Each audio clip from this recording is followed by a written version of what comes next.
Hello everyone, good evening and welcome to another Tuesday evening here with us on our YouTube channel.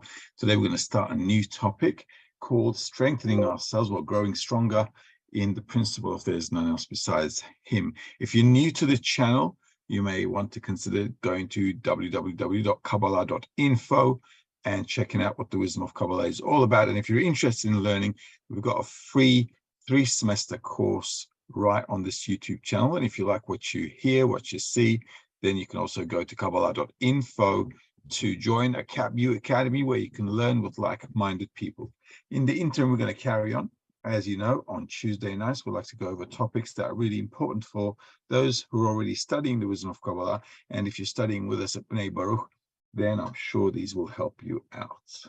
Okay, so we're going to get right into it. If you have any questions, as usual, shoot them through and we'll see if we can find some answers from the books and the texts that the Kabbalists have written down for us. So the first one is Slums from Shemati article number 1 called There Is None Else Besides Him. Okay, so let's get smashing. It is written, there is none else besides him.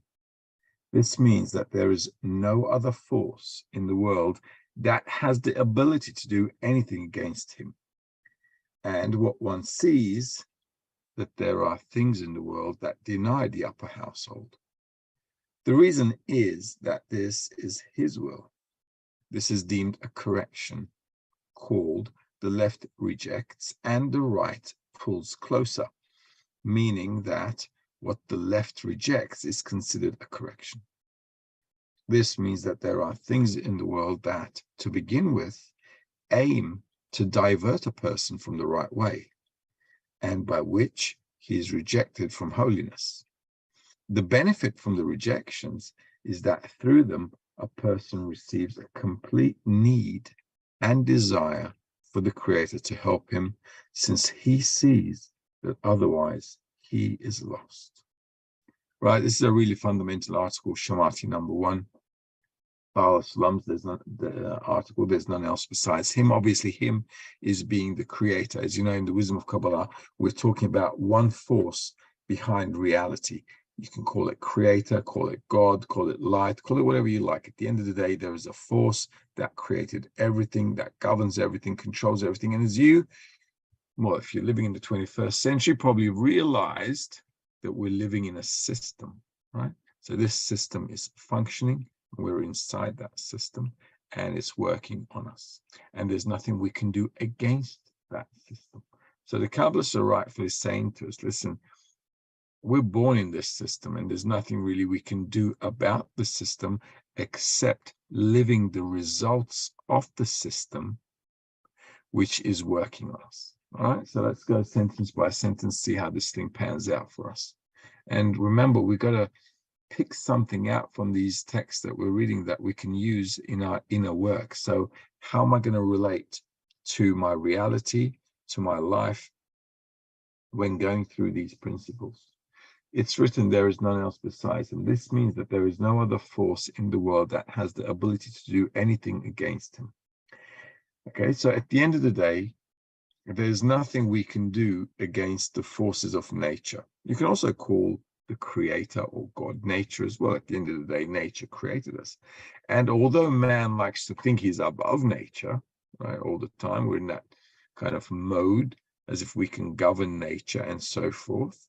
However, as you can see, with all the catastrophes going around the world, we are still helpless against nature. All right, so we either have to flow with nature and balance ourselves with nature, or we're just going to get terrorized by nature. Okay, so it's very important to understand these things. And what one sees, that there are things in the world that deny the upper household. The reason is that this is his will. Well, basically what that means is we don't really feel like the creator is governing us. Okay, we feel like, hey, I'm a free man, I can do whatever I want. You know, tomorrow I'm going to go here, today I'm going to do this, tomorrow I'm going to do that. Okay, and we think we can just do whatever we like, and that's how we're supposed to be thinking. Why are we supposed to be thinking that way if the creator is governing everything? Well, because otherwise we would all be living in the sensation and the knowledge of being held by a tight leash, right? So just like we let our kids roam around, right? We don't let our kids always stick around with a leash by our sides, right? So we don't leash them, okay? Not unless you're nuts, right? But however, the situation is we let the kids have some breathing space where they can run around, grow, and all that kind of jazz. They need to play around, okay? And this is how they discover life. So the creator is in the background, just like our parents when we're growing up. They're in the background and they kind of like let us play around with the toys, and we feel like we can do whatever we want, okay? It's the same kind of thing. Now that gives the person the sensation, the feeling that he or she obviously can do what they want to do. This is important for us to understand, okay? This is deemed a correction called the left rejects and the right pulls closer, meaning that what the left rejects is considered a correction. Now, the left is my desire to receive for myself. Okay?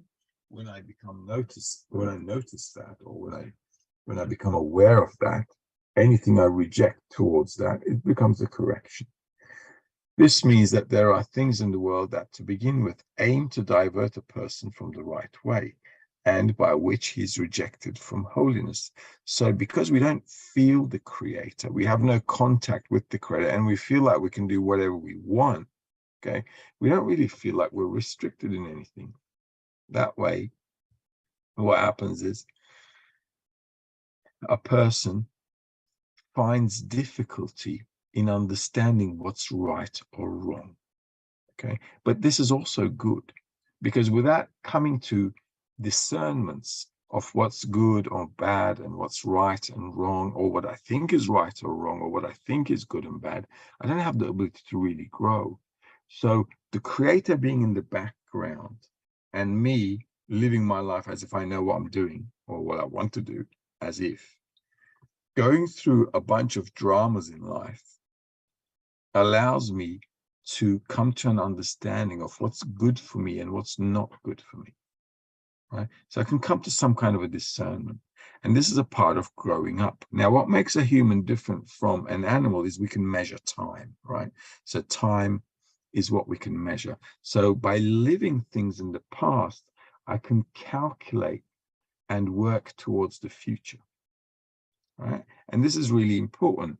And this allows me to feel and think like I can plan my life. I can do things. I can, pretty much do what I want to do and plan ahead, like animals can't, right? Animals always live the present moment.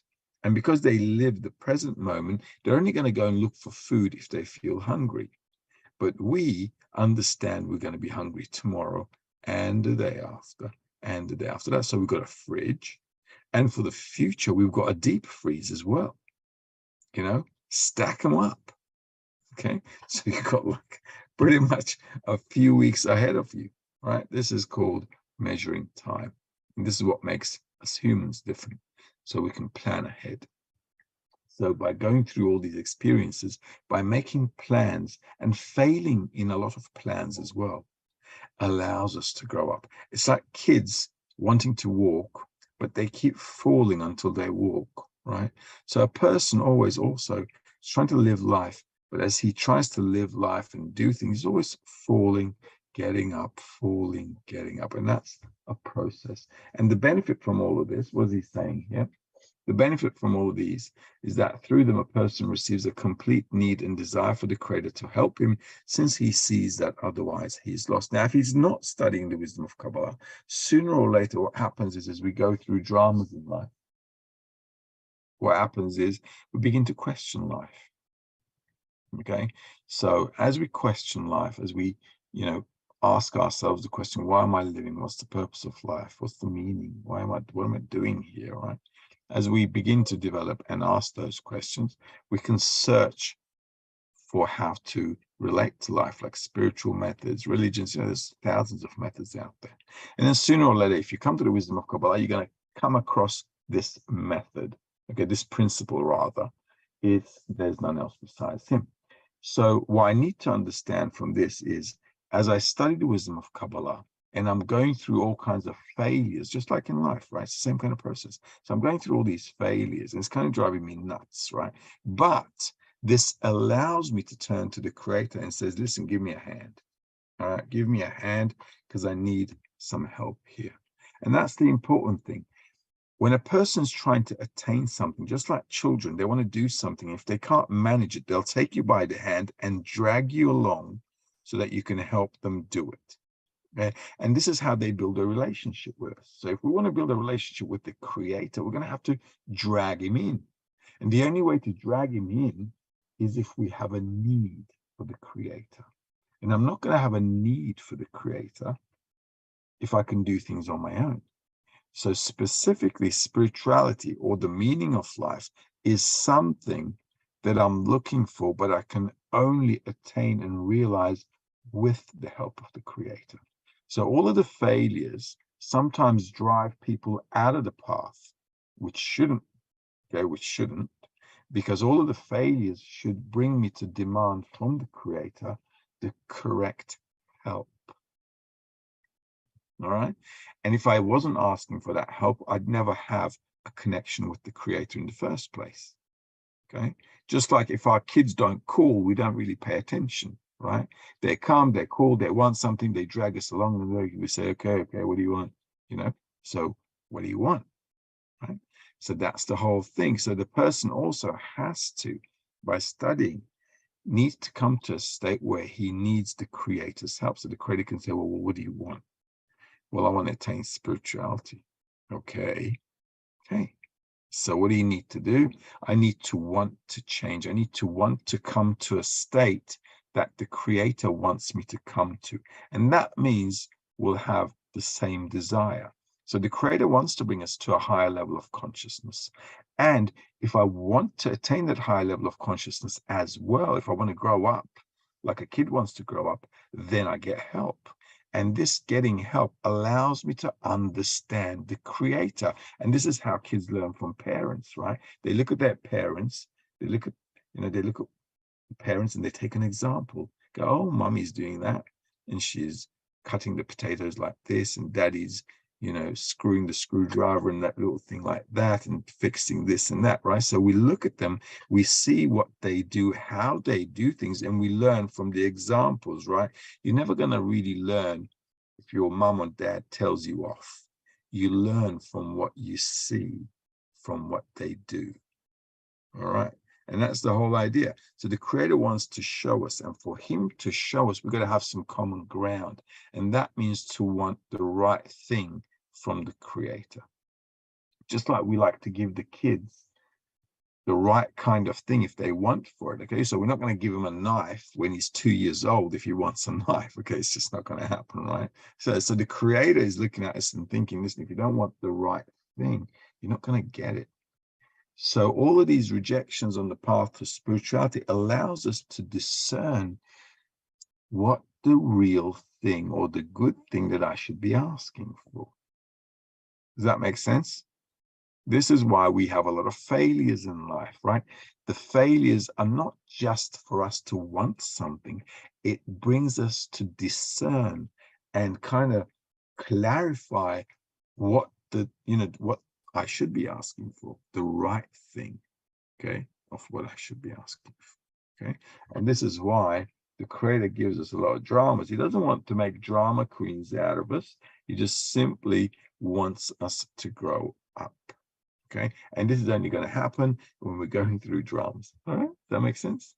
Okay, this is why kids are screaming around all the time, okay? So every time something goes wrong, they're like screaming.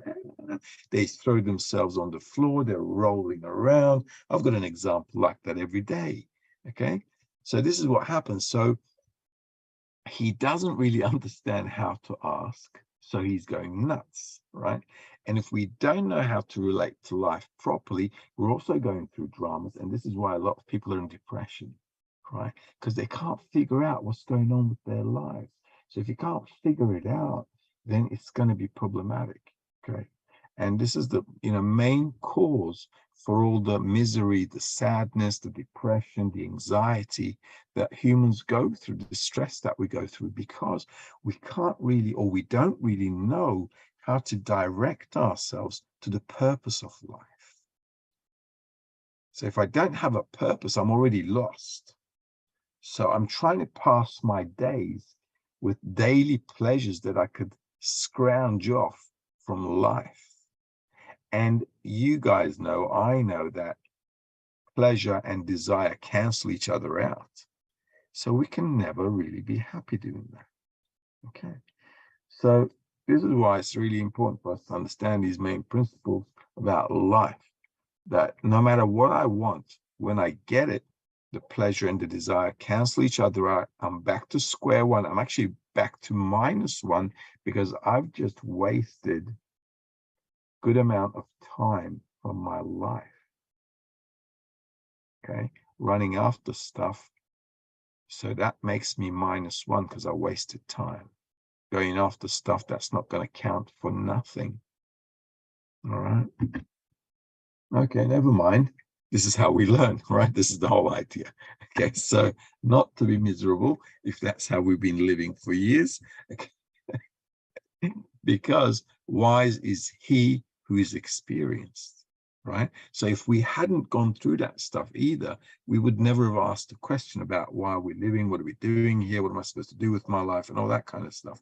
So all of those questions can only arise in us when I've done a lot of chasing, running after stuff, got maybe a bit of what I wanted, didn't get what I want, or I got some of the stuff that I did want, but you know, in this world, everything's like a half job. You know what I mean? You get what you want, and it's like, well, maybe it could have been better if I had it a little bit this way, because there's something you always find that's like lacking.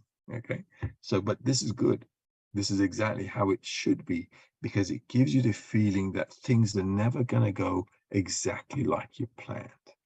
All right, so it's like the shopping list, right? I've got a saying in Turkish. I make a calculation at home with the shopping list and how much things are going to cost, and it never matches the shopping I do. Somehow I always seem to be spending over budget. Like, it's like, well, I made a list, and well, you know, I have this. Okay, so it never works out. So that all the calculations that we do, we're measuring time and thinking, contemplating, and all that, doesn't really happen like we want it to anyway. And all of this accumulates, and it accumulates and accumulates and accumulates. This brings us to an understanding that, well, first of all, things are beyond my control. Okay, I can't do things the way I want. It just doesn't happen. Okay, and even if I do a little bit, it's a half job. So life is teaching me by making me run around after stuff, just like kids are running after stuff, right? They're always running after something, toys, chocolates, pleasure, whatever, you know, anything. So they're running around, and we're grown-ups. We think we know better, okay? But we're doing the same thing. So I've got a kid in the house, 4.5 years old, and I've got a friend 45 years old, and I'm looking at them, and the only difference is the age, okay? But the mentality is the same. You understand what I'm saying? Right? This is how it is. Okay. So when they're kids, they're playing with small cars. So they grow up, they're playing with the big cars. Okay. They sit in it and play around, but it's the same thing. Okay. So all of this needs to bring us to an understanding that life actually has a meaning behind all of this, and it's not what we see in this world. So let's read number 2. This is from Zohar, right? So we really need to understand there's none else besides him, so we can relate everything that happens to us to the Creator and to the plan of creation. If we don't do that, then we get confused, okay? But if I relate everything to the purpose of life and to the Creator, then I know where it's coming from. I know where it wants to bring me to the purpose of life. Then I can clarify and make a proper calculation. Okay, then I can say, well, do I really need to go after this in this life or not? For example, anything corporeal, right? So should I be running after this corporeal desire, or should I be focused more on the purpose of life? So it allows us, this principle called there is none else besides him, allows us to focus, okay, to focus the direction. So let's see what the Zohar is telling us on this. This is on the night of the bride from the article, the book of Zohar, item number 138. It is a law that the creature cannot receive disclosed evil from the Creator, for it is a flaw in the glory of the Creator for the creature to perceive him as an evildoer. For this is unbecoming of the complete operator. Hence, when one feels bad, denial of the Creator's guidance lies upon him, and the superior operator is concealed from him to that same extent. This is the greatest punishment in the world. Thus, the sensation of good and evil in relation to his guidance brings with it the sensation of reward and punishment. For one who exerts to not part from faith in the Creator is rewarded, even when he tastes a bad taste in providence. And if he does not exert, he will have a punishment because he's separated from faith in the Creator. All right, so there's a few things here we need to take on. All right, it's short, sweet, but very rich. Okay, the creature cannot receive disclosed evil from the Creator, for it is a flaw in the glory of the Creator for the creature to perceive him as an evildoer, for this is unbecoming of the complete operator. This is why the Creator is concealed, right? So it's like you can't see the Creator and you're getting slaps from all over and you don't know where it's coming from. Okay, and the Creator doesn't want to show you that he's slapping you because you're going to think badly about him. That's how it is. But why is that important? How should we relate to this? If we're studying the wisdom of Kabbalah, and if we understand that we didn't create ourselves and that there's a creating force that created everything, and I'm inside that creation, how am I going to relate to the punishment or the slaps that I'm getting? Okay, or what is a punishment? What is a reward and what is a punishment? We need to discern these as well. Okay, so the first thing is this: the only thing that's getting beaten up, okay, is my ego. That's the only thing that's getting beaten up. All right, and that actually is not the real me. It is my attitude. Okay, it is my attitude to life. So if my attitude to life is egoism, I'm going to get hit. That's what it is. So the Creator is actually building inside of us the right attitude by kind of working on the current one we've got, right? And the only way in our nature, the only way to kind of dislike something or get away from something, even if it tastes good, is if I see it's doing me harm, right? So I may like to smoke, but if the doctor tells me, listen, you're going to end up dead, and this is your x-ray of your lungs, and this is what it's doing, I'm going to say to myself, I love to smoke, but I think I should stop that now. Okay, because he just showed me the state of my lungs. Okay, so what happens here? It means I've got an emotion, a desire, a pleasure, but with it, I've got the mental faculties to evaluate, okay, what it can cause. So I'm calculating, right? I'm calculating that there's a price to this pleasure. And the question is, do I want to pay that? Right? So this is a calculation. So hence, when one feels bad, denial of the Creator's guidance lies upon him, and the superior operator is concealed from him to that same extent. This is the greatest punishment in the world. So when I feel bad about life, anything that happens to me, it's because I don't understand why I'm going through this situation. When we're grown-ups, and if we touch a hot iron, we don't cry, because I understand the iron is hot and I accidentally touched it and it's obvious it's going to burn me, right? I understand the cause and consequence. This is why I don't cry about it. I ouch about it, okay? And I go and put some ice on it and whatever.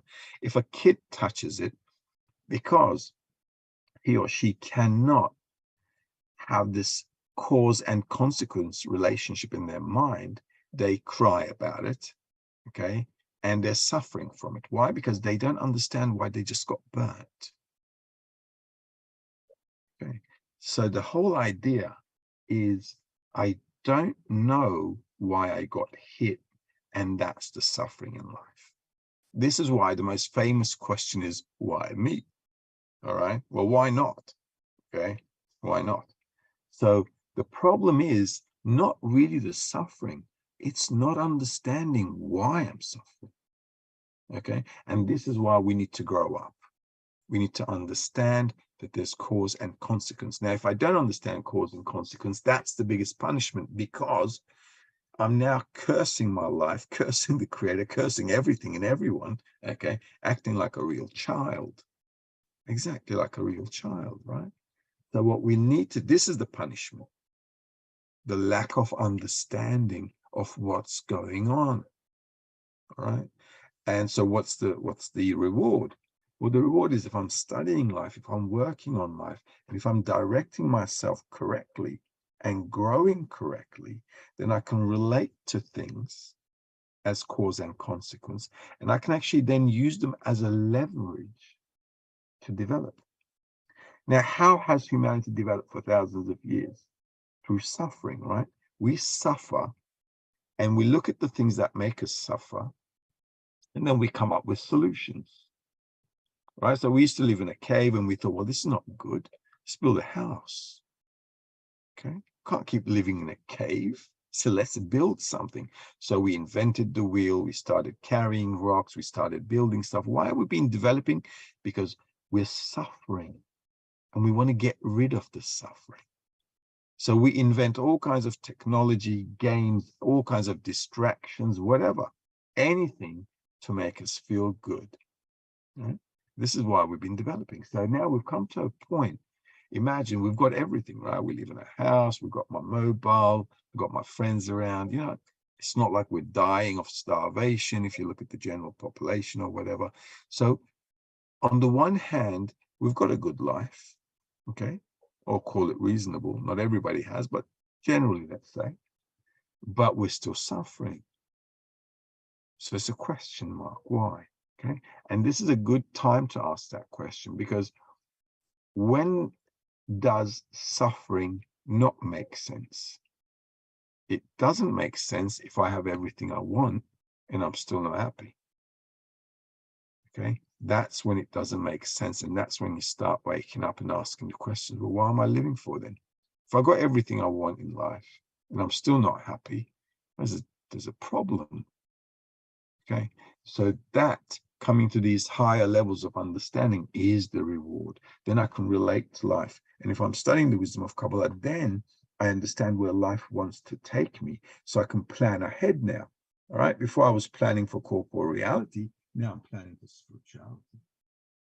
So now I'm thinking, okay, in order to advance in spirituality, to come to a high level of consciousness, to open up my perception and feel something called the Creator or this upper reality, what do I need to do? So then we can start making a list of things to do. It's called a to-do list, right? Okay.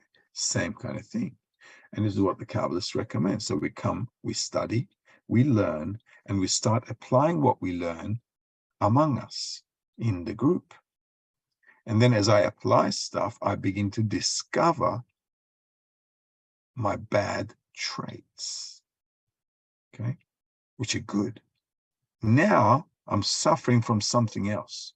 I'm suffering from the bad qualities I see in me, which I didn't know I had before, right? Because before I thought I was just a nice guy. You know, I'm the nice guy, not the bad guy, the nice guy, okay? And now you start connecting with people. All of a sudden you're thinking, wait a minute, I'm the nice guy. Okay, but it doesn't turn out that way. So now you begin to understand how your ego is working on you. So then you understand you need to work with yourself, because the old self you thought you were wasn't really the real you. Now you begin to see yourself at a deeper level. This allows you to understand how your behavior before was just based on your selfish ego.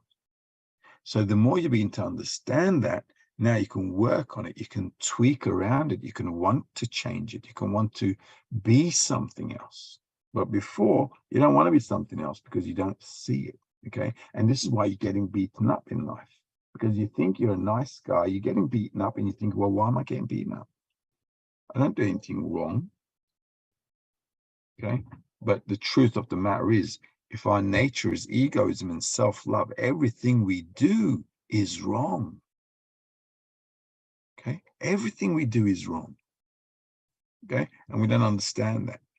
So imagine a kid, right? Imagine you got a child who's always doing the wrong thing, and you always have to tell them off. And imagine, God forbid, they don't understand what you're talking about. They think they're all doing the right thing. So you got to tell them 1,000 times, and it's going to drive you nuts. Sooner or later, it's going to drive the creator nuts, and he's going to put a slap on your face. And this is what happens. Okay? This is what happens, because there's only so much patience you can have with your kids. And there's only so much patience the Creator can have with us, right? So as we develop in humanity, we suffer in humanity as well. And look at the suffering we've come to. Before, it was about being cold or hot, or, suffering in all kinds of physical stuff, corporeal things, like in wars and stuff. Now look at how we're suffering. We're suffering psychologically. Right? Everybody is dealing with depression. Everybody's on, I don't know, Prozac or anything higher than that, stronger. Everybody's trying to calm themselves down. We're all going crazy. Okay. The whole world's going just crazy. We are in a psychologically unstable phase. And this is the qualitative suffering, not the physical, corporeal, but the mental, the internal suffering of humanity. Does that make sense? Okay, because where should we be right now? We should be at an internal development. We should be at a qualitative level of development, not still in our corporeal animalistic life.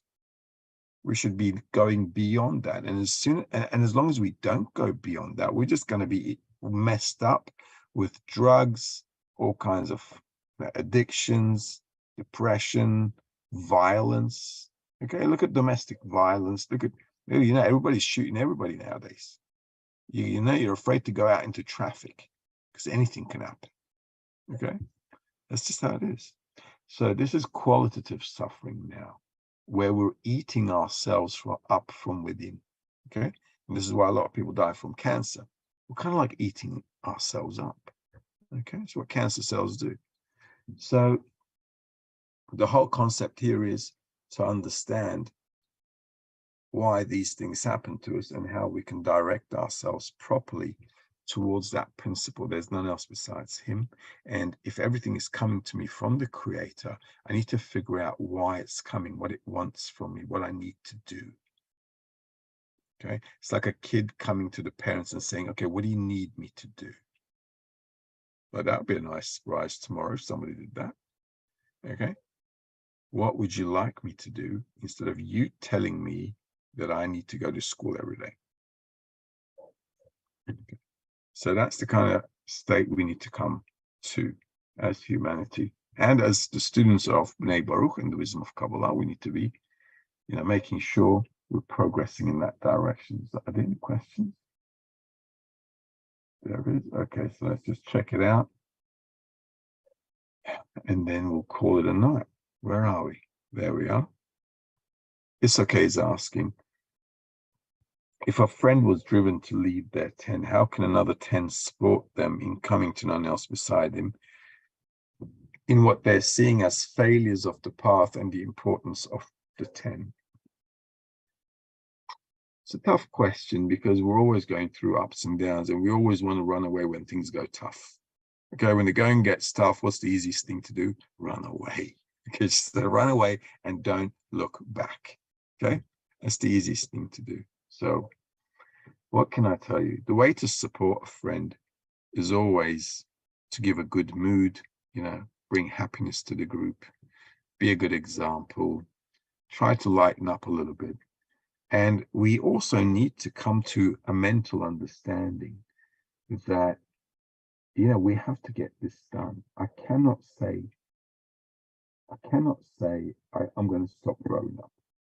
You know, let's say I'm a kid and I'm having a great time, and my kid said to me, you know what, I want to stay 5-year-old forever. That's not going to happen.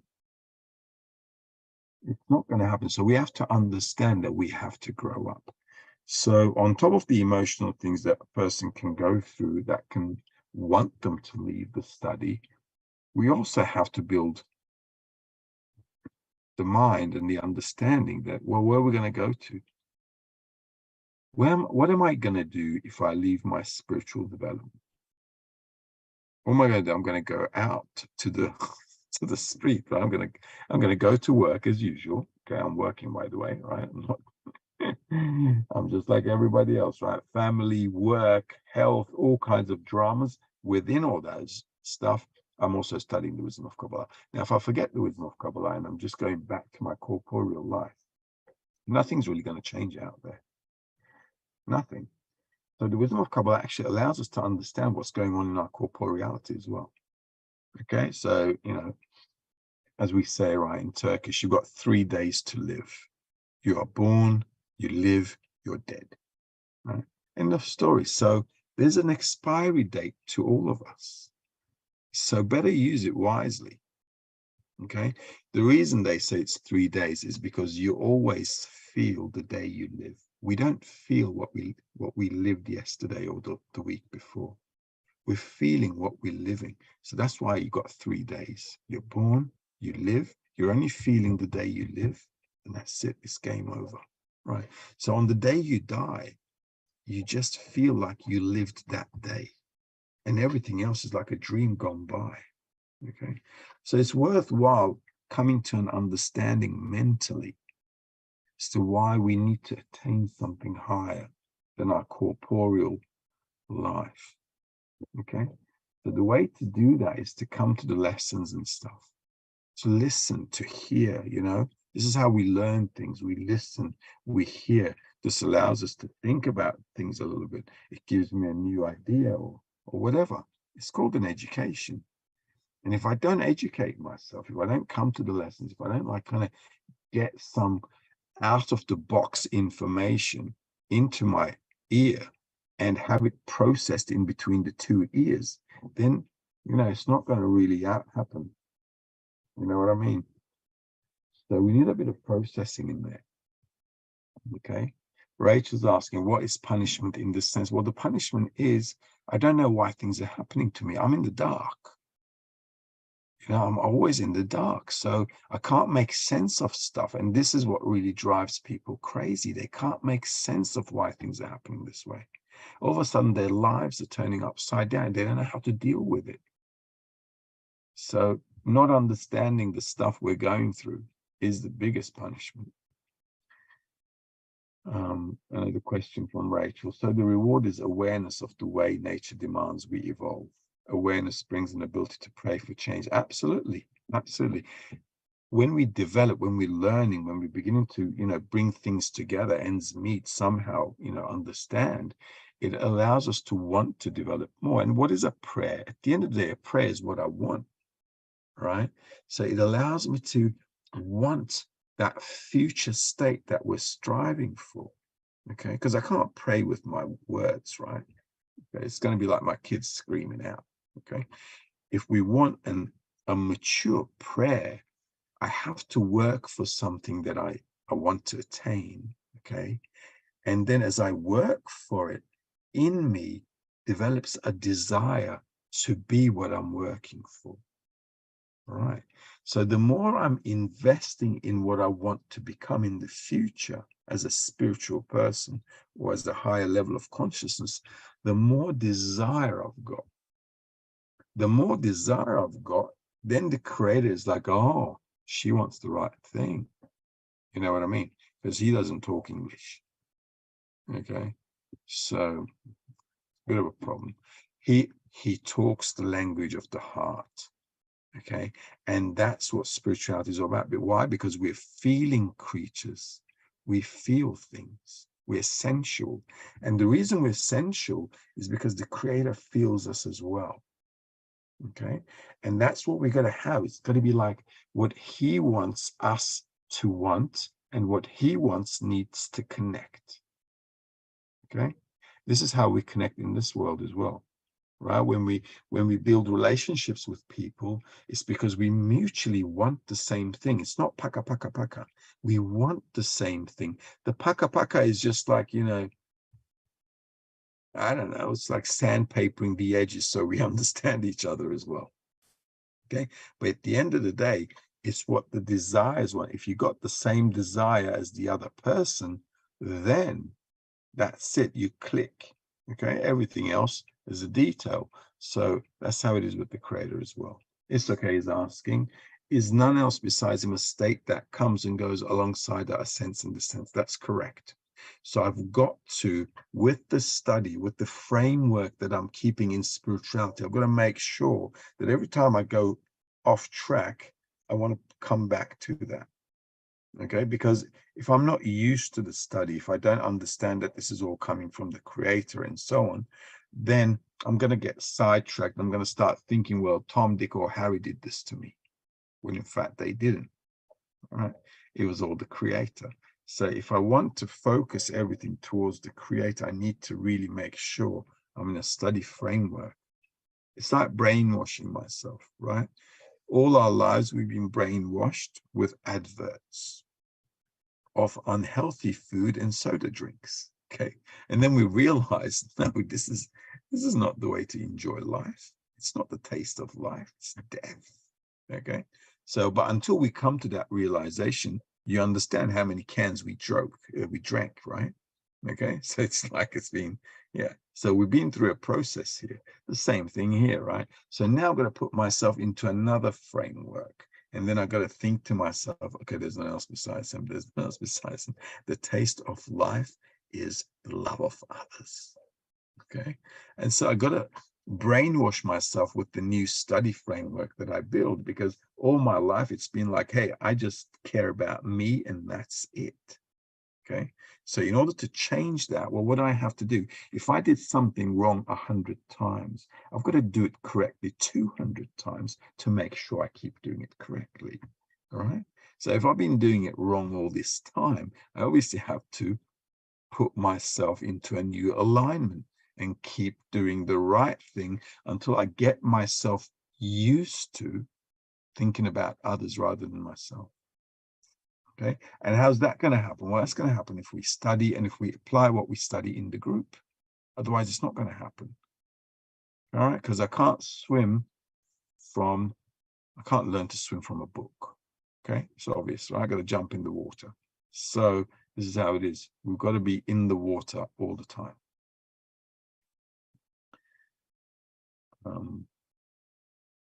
We will come to a time where there is none else besides him is a permanent state in us. Okay, that will happen, but that will happen when we're like advanced in spirituality. It's not going to happen now, because tomorrow you're going to go to work and your boss is going to say something silly and you're going to get upset, and then you're going to curse your boss instead of the creator. Okay, why? Because it slips by all the time, because we're not there all the time. You know what I mean? We're just not there all the time. So the study needs to put me back on track. It's like we put kids back on track all the time. Okay, so we're always putting them back. So I need an environment to keep putting me back on track, back on track, back on track. And after a while, I'll get used to it. Ingrid's asking why today the awareness of people isn't that great as in the past. Why we are so sensitive? Because we're more egoistic. More egoism means I think about myself more and more and care about others less and less. Okay, I'm sensitive towards myself, but not towards others. Not towards others. You know, a lot of people in the world are suffering. We're not really sensitive. Unless life touches us, we're not sensitive at all. We're only thinking about ourselves. So it is. There is 10% of the population in the world. They like to do good things for others. You know, like people who work in charities and they like to help other people. It makes them feel good. Okay? They feel good because by helping others, they feel fulfilled. All right? But this is their nature. And it's a good thing we've got that 10%, otherwise the world would be an absolute chaos. Right? So what can you do? But that's still egoism, because I do it because it makes me feel good. And if it didn't make me feel good, I wouldn't do it. It's our nature. So at the end of the day, our awareness, is less because of our egoism. We're coarser. In previous generations, they understood that the best way to live was through a good communal network. Community was important. Otherwise, we couldn't stay alive. Imagine all those years, hundreds of years ago. How are you going to stay alive if you don't have a community around you? Okay, because you need food, you need, shelter, you need all these things, and it was all a community thing. Because everybody understood, if we're going to survive, we're going to have to do it together. But now we've got the supermarket. Who needs anybody else?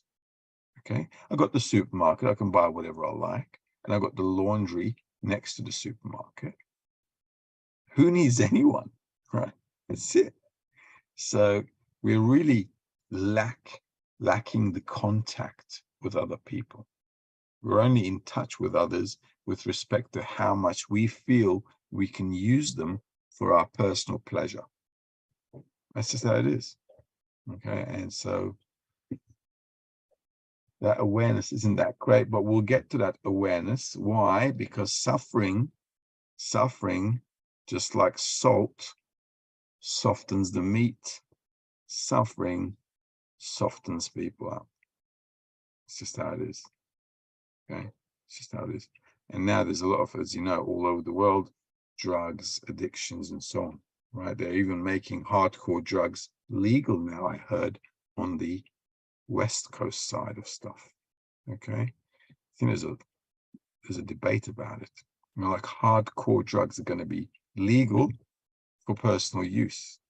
Okay, I don't think a lot of people are going to be buying that, but at the end of the day, just think about it. It's just, that's where the world is going. Okay, but I don't think the majority will go that way, because we're beginning to come to an understanding that no matter what I do in this life, I cannot be happy.